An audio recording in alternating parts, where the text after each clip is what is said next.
Em nome do Pai, do Filho e do Espírito Santo. A graça de nosso Senhor Jesus Cristo, o amor do Pai e a comunhão do Espírito Santo estejam sempre convosco. Bom dia. Iniciamos a nossa oração da manhã, a nossa reflexão, o nosso parar uns minutos, dedicar um pouquinho do nosso dia, das nossas tarefas, da nossa azáfama, das nossas preocupações, dedicar um pouco a Deus e, sobretudo, elevarmos-nos, como São Gregório de Nissa ontem dizia, subirmos o rochedo. Não é fácil de subir o rochedo. Nós vamos rezar esta manhã o Salmo 54. O salmista reza depois da traição de um amigo. Todos nós sabemos que as traições deixam marcas para a vida. As traições que ninguém contava são feridas que muitas vezes custam a sarar. Se alguma vez sarar, e se a única possibilidade de sarar é rezar com o salmista a Deus. Mas quando nós somos traídos, e nós lembramos todos os jovens, as primeiras traições deixam marcas terríveis na nossa personalidade, na vida dos jovens. E felizes são aqueles que são capazes de ultrapassar essas feridas, são capazes de sarar, disfarçar as cicatrizes. São Marcos lembra-nos que Jesus começou a sentir medo e angústia depois da traição de Judas. E Jesus Cristo é o grande traído, é o modelo da dos traídos. Vamos então rezar este Salmo 54, que o salmista cantou depois da traição de um amigo. Ó Deus, escutai a minha prece. Não fujais desta minha oração. Dignai-vos a ouvir-me, respondei-me. A angústia me faz delirar. Ao clamor do inimigo estremeço, e ao grito dos ímpios eu tremo. Sobre mim muitos males derramam.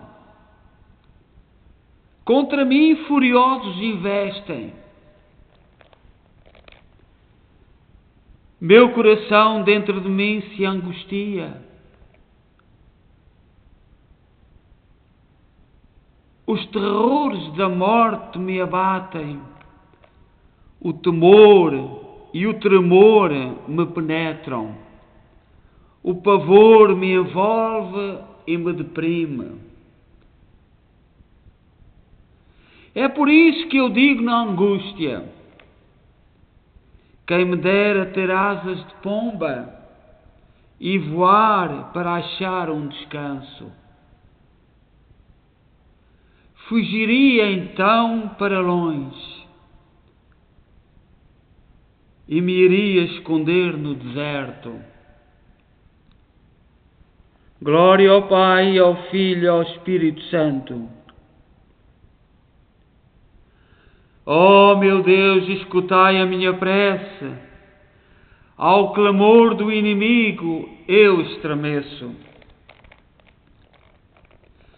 A leitura breve que a Igreja nos apresenta hoje é tirada da Epístola, da Carta de São Paulo aos Gálatas, capítulo 2, versículo 19b e versículo 20. Com Cristo eu fui pregado na cruz. Eu vivo, mas não eu, é Cristo que vive em mim. Esta minha vida presente na carne, eu a vivo na fé, crendo no Filho de Deus, que me amou e por mim se entregou.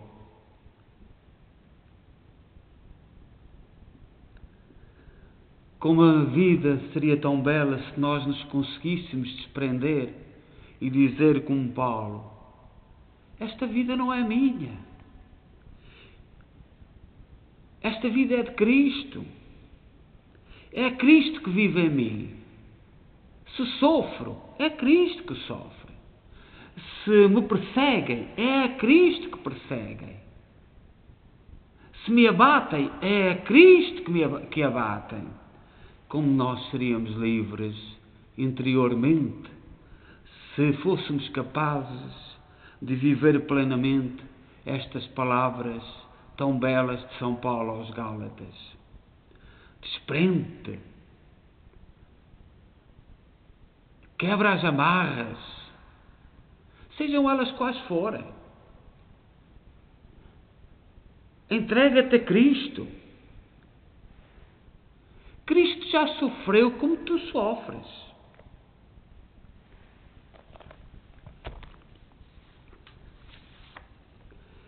Nós continuamos hoje as homilias de São Gregório de Nissa.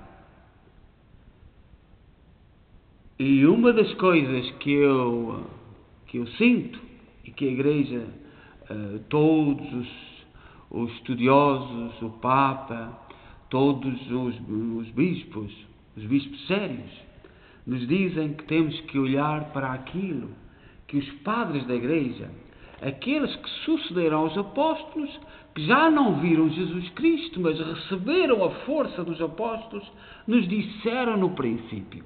Como é que viviam a sua fé? São Gregório de Nissa já não é da primeira geração, nem da segunda, talvez da terceira geração a seguir aos apóstolos. No final dos anos 280, 290. E fala-nos, do 300, portanto mais tarde. E falam-nos da esperança de ver a Deus. Todos nós temos a esperança de ver a Deus. E diz São Gregório de Nissa: a promessa de Deus é tão grande que supera o limite máximo da felicidade.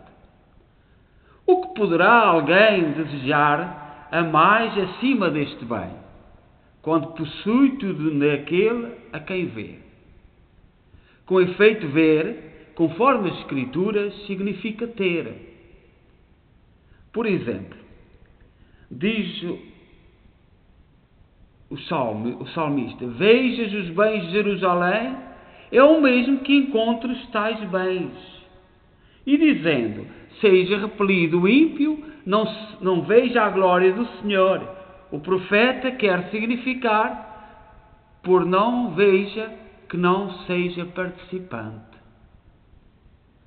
Esta grande graça de ver a Deus, ter todos os dons de Deus, usufruir da presença de Deus e de todos os dons que nós desejamos. Por conseguinte, quem vê a Deus possui tudo quanto há de bom pelo facto de ver. Possui a vida sem fim, a eterna incorruptibilidade, a felicidade imortal, o reino sem fim, a alegria contínua, a verdadeira luz, a palavra espiritual e suave, a glória intangível, a perpétua exultação. Em suma, possui todos os bens. Quando nós na nossa oração dizemos eu desejo ver a Deus, significa ter toda a grandeza, toda a omnipotência de Deus, participar dessa omnipotência. Na nossa fé, Nós vivemos de uma forma aparente. A nossa realidade física limita-nos. O ver a Deus é a grande meta daqueles que acreditam. De certo, é enorme, é imensamente valioso o que a promessa da felicidade propõe pela esperança. Contudo, como foi dito, o modo de ver a Deus repousa na pureza do coração. Neste ponto, novamente, o meu espírito tonteia, duvidando que esta pureza do coração consista em coisas que estejam fora do nosso alcance e que superem de muito nossa natureza. Pois se, por um lado, Deus pode ser visto através desta pureza, por outro lado, contudo, nem Moisés nem Paulo o viram. Com efeito, eles mesmos afirmam que nem eles nem outro qualquer podem ver a Deus. Sendo assim, aquela felicidade agora proposta pelo Verbo parece coisa que nem se pode realizar, nem sequer imaginar. E perante esta realidade, não poder ver a Deus, muitos vacilam na fé, perdem a fé. E dizem como Eva, se Deus não se deixa ver, alguma coisa esconde. Para aqueles que têm fé, os caminhos de Deus, os desígnios de Deus, são um mistério que nós temos que ir descobrindo. Deus não nos esconde nada. Só que há o tempo de Deus e há o tempo da humanidade. Há o tempo de Deus e o tempo de viver encarcerado num corpo, no físico. Que vantagem, pois, temos em saber de que modo se vê a Deus se não temos a capacidade para tanto? O problema de ver a Deus não está em Deus mostrar-se. Deus mostra-se de muitas maneiras. Está na nossa incapacidade de o ver. Estamos limitados. Seria o mesmo que falar a alguém sobre a felicidade de se morar no céu, porque lá se contempla o que na terra não se vê. Certo? Quando se mostrasse algum caminho para ir ao céu, teria alguma utilidade para os ouvintes conhecer tanta felicidade existir em lá estar? Mas enquanto não for possível a subida, o que nos importa é saber da felicidade celeste? Porventura serviria de alguma coisa, senão para nos afligir e nos inquietar, o ter conhecimento de tantas coisas e estamos privados e impedidos de atingir? Será que o Senhor nos exorta a algo que supera a nossa natureza e a grandeza do preceito ultrapassa as forças humanas?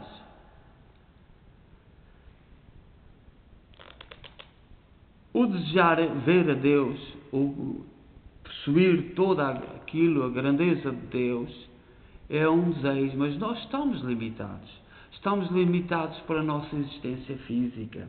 E esta fé nos foi transmitida ao longo de gerações.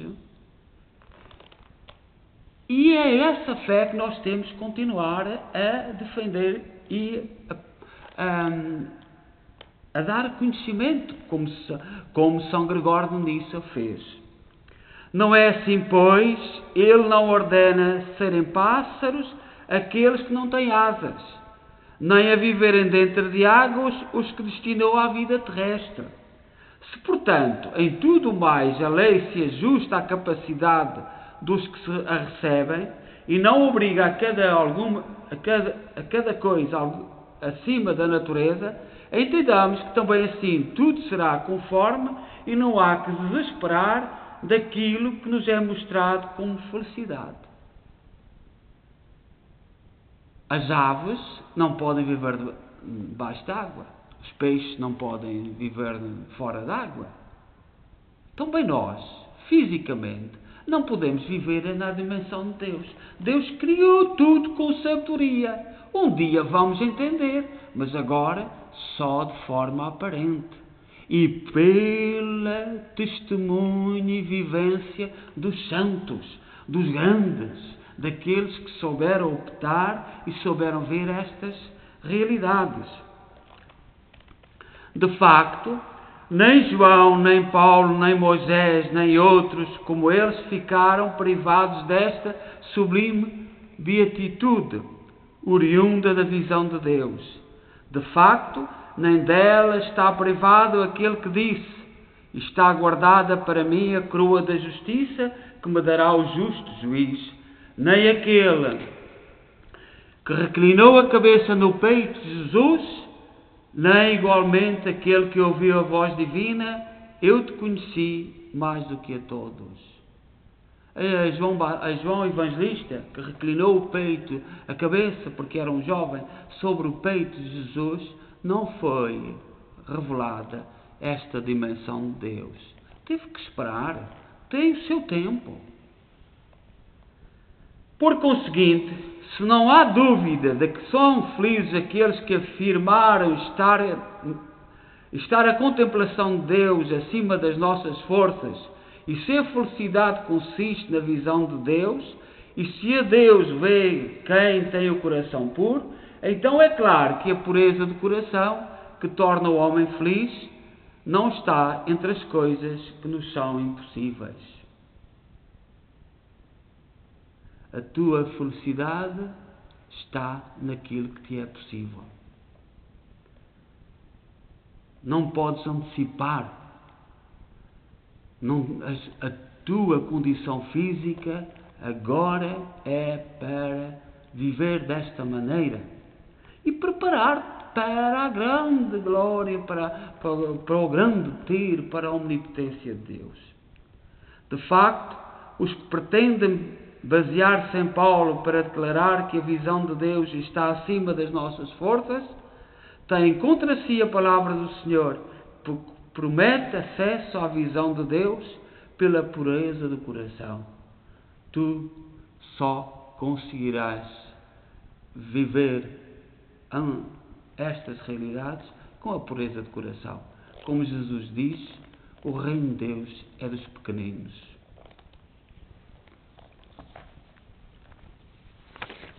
Coloquemos com humildade diante de Deus as nossas preces. A Igreja apresenta-nos todos os dias algumas preces, mas nós, no íntimo do nosso coração, Deus, que nos conhece no mais íntimo de nós mesmos, conhece as nossas preces. Cheios de confiança em Deus, que ama e protege a todos aqueles que redimiu por seu Filho, Jesus Cristo, façamos nossa oração e digamos: confirmai, Senhor, o que em nós realizaste. Deus de misericórdia, dirigi os nossos passos no caminho da santidade, para pensarmos somente o que é verdadeiro, justo e digno de ser amado. Confirmai, Senhor, o que em nós realizaste. Por amor do vosso nome, não nos abandoneis para sempre, mas lembrai-vos, Senhor, da vossa aliança. Confirmai, Senhor, o que em nós realizaste. De coração contrito e humilde, sejamos acolhidos por vós, pois não serão confundidos aqueles que em vós esperam. Confirmai, Senhor, o que em nós realizaste. Vós que em Cristo nos chamaste para uma missão profética, dai-nos a graça de proclamarmos sem temor as maravilhas do vosso poder. Confirmai, Senhor, o que em nós realizastes. Pai nosso, que estais nos céus, santificado seja o vosso nome. Venha a nós o vosso reino. Seja feita a vossa vontade, assim na terra como no céu. O pão nosso de cada dia nos dai hoje. Perdoai-nos as nossas ofensas, assim como nós perdoamos a quem nos tem ofendido. E não nos deixeis cair em tentação, mas livrai-nos do mal. Oremos. Derramai, Senhor, sobre o vosso povo suplicante a abundância da vossa graça, para que, seguindo os vossos mandamentos, recebam o estímulo e ajuda da vida presente e felicidade sem fim na pátria futura. Por nosso Senhor Jesus Cristo, vosso Filho, na unidade do Espírito Santo. O Senhor esteja convosco. Abençoe-nos Deus Todo-Poderoso, Pai, Filho e Espírito Santo. Vamos em paz e que o Senhor nos acompanhe. Continuamos com a missa às 6 horas da tarde e o nosso terço às 9. E na próxima semana vamos mudar a hora da oração da manhã, portanto para mais cedo, mas eu gostaria de ouvir a opinião e agradeço que me transmitam a vossa opinião sobre a melhor hora. Portanto, em princípio 9, 8 e meia da manhã, mas gostaria um pouco de ouvir a opinião até domingo, podendo mudar, alguma vez que seja necessário sair. Todo este programa era em tempo pleno de pandemia. Graças a Deus vamos tentando sair, não sei se já saímos, mas vamos tentando sair. Desejo a todos bom dia.